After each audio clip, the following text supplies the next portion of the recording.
नमस्कार मित्रांनो, बघा पाणी आणि शेतकरी फार महत्त्वाचे आहे आपल्या जीवनात.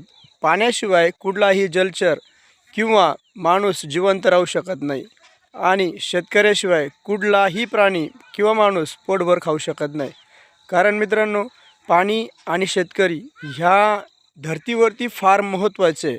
म्हणून शेतकऱ्याला जीव लावायला पाहिजे आणि पाणी जपून वापरायला पाहिजे. मित्रांनो, पाणी इतकं काही महत्त्वाचं आहे शेतकऱ्याच्या जीवनामध्ये की पाण्याशिवाय शेतकरी शेती पिकवूच शकत नाही. होय, आणि जर त्याने शेती पिकवली नाही तर कुठलाही माणूस किंवा प्राणी पोटभर खाऊ शकत नाही. प्राण्यांना चारा लागतो आणि माणसाला भाजीपाला किंवा इतर घटक लागतात जे शेतीमधून मिळतात. आणि जवळपास बऱ्याच कंपन्यांना कच्चा मालही शेतीतूनच जातो. त्यामुळे MIDC सारखे प्रकार हे शेतीवरच आधारित असतात.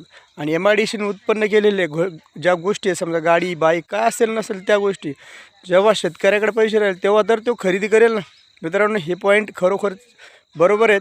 शेतीला पाण्याची फार गरज आहे आणि शेतीला पाणी मिळालं तर शेतकरी उत्पन्न घेईल. या दोन्ही गोष्टी या धर्तीवरती फार महत्त्वाच्या आहे. म्हणून शेतकऱ्याला पण जीव लावा आणि पाणी जपून वापरा.